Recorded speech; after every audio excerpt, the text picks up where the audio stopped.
Hello, hello, hello. I have not uploaded a video in a while. I am extremely sorry about that. The reason why is I have a problem with my game. Almost every game I go into, everything's green and chrome, and it just messes up like my eyes, and I just completely quit. I go on Modern Warfare 3, and I want to upload Black Ops 2 for you guys. The only time I'll upload Modern Warfare 3 is possibly in the near future, if you guys ask. I've been asked multiple times to keep playing Black Ops 2. Nobody asked me to play Modern Warfare 3 or Modern Warfare 2 yet, or any Call of Duty. I have all of them, so if you want me to, I will play one. But this is the COD Championships. This is pretty much the end. I watched it. It was amazing. I personally wanted Envious to win because I have no idea who Frico are. They're like new to me, and I just want to stay with the people I know. I don't jump around. I stick with the people. I would have stuck with Optic, but they didn't go all the way. So this is going to be the trailer, and I am going to be uploading soon. It was only on Xbox. It's the Mob of the Dead. Like, comment. If you want to subscribe, go right ahead. It's free. I'm gonna shut up and let you guys watch the video.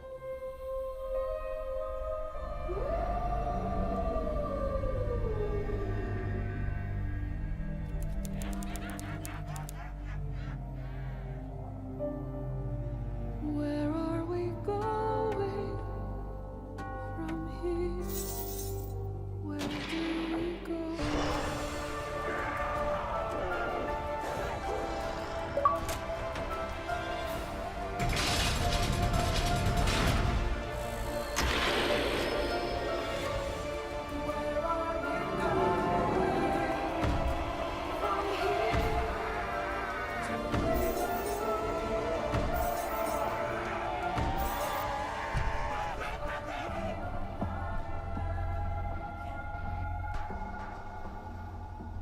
It was a challenge to try and capture something as iconic as Alcatraz.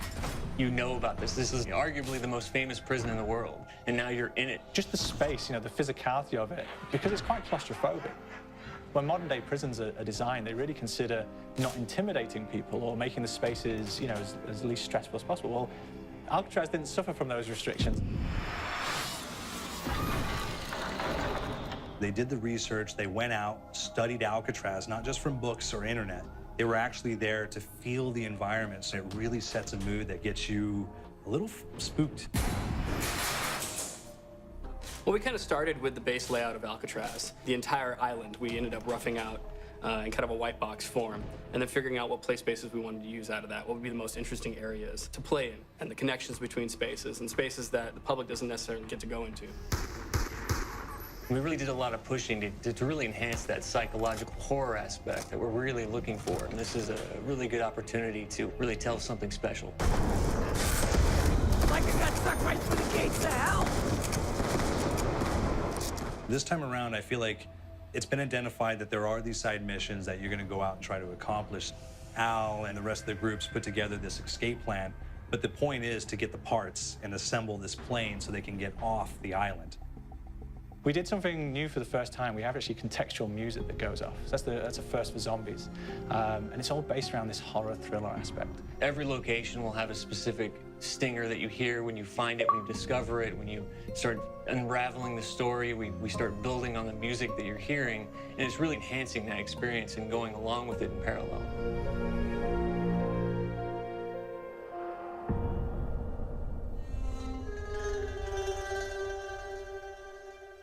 Because we wanted to embrace this kind of horror thriller element, we wanted character actors, guys who could really embody someone and then convey emotion. So that's why we went for guys like Ray Liotta. Getting in that kind of guy, we wanted a frantic nature, so he plays a character called Billy Handsome, who's this kind of psychopath who would be employed by the mob to kill people in interesting ways. Chaz Palminteri, he plays a guy called Sal DeLuca, an old mob boss. Michael Madsen playing Finn O'Leary. He's kind of worked himself from the floor, from the streets. He's got his hands dirty in the blood and the guts a couple of times. And then we had Joe Pantoliano, and he plays Arthur Arlington, who's nicknamed the Weasel. Those guys, they bring a quality and a subtlety and timing that you can't really identify or try to recreate.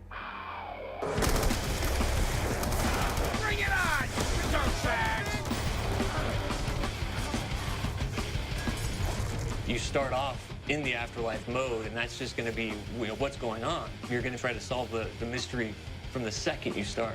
Afterlife to me brings a new element, like a new puzzle element. It forces me to think a little bit more, or look for the clues, or kind of think of zombies on a slightly deeper level. You see clues throughout the map that tell you, ooh, perhaps if I'm in the afterlife, I can interact with this object, or there's some puzzle going on here that I need to be in the afterlife. Back east, I whacked a dirty dentist with one of these. Took forever, too. Alcatraz has a Civil War kind of fort background before it turned into a penitentiary. And so we had this kind of backstory, the idea that the warden would have collected Civil War weaponry. And one of them is a blundergat. It's a fictional weapon, but the idea of the combination between a blunderbuss and a Gatling gun. And possibly, there might be a way of upgrading it to a more fantastical weapon that the players may find. You all gotta go sometime. You just went now. There's one main zombie, one big zombie that's going to come through and wreak havoc on your life. He'll lock down the perk machine, he'll close down the box, so you have to pay to get that open again. So you don't want him to interfere with your process. Now's a good time to pick a fight. It's a fun challenge. It keeps things moving forward. In terms of perks, we have a new perk called Electric Cherry. When you reload, it gives a shock around, which scales over time. I was asking for it, Greaseball. There's so much to experience in this map. Every time I play it, there's a new tactic to take, a new experience, a new objective to go for. But there's also this layer of things that we aren't exactly exposing to the players right off the bat and will need to be discovered. Don't let me go. Is it the calling we hear? We've got the undead in there, we've got these historical elements, and these fantastic actors all seem to be with peace with each other in this kind of same world. So it's magical, and our team is incredibly excited by it. Is it the calling we hear? How do we know? Well, that was the trailer. If you guys notice, my mic quality is a lot better. I found out my computer derped on me, and I got my Astros to work. Well, this has been Aaron. Hope you guys enjoyed. Peace. And V1 Cards is online and wants friends to play. And join in 2 activities. Awesome.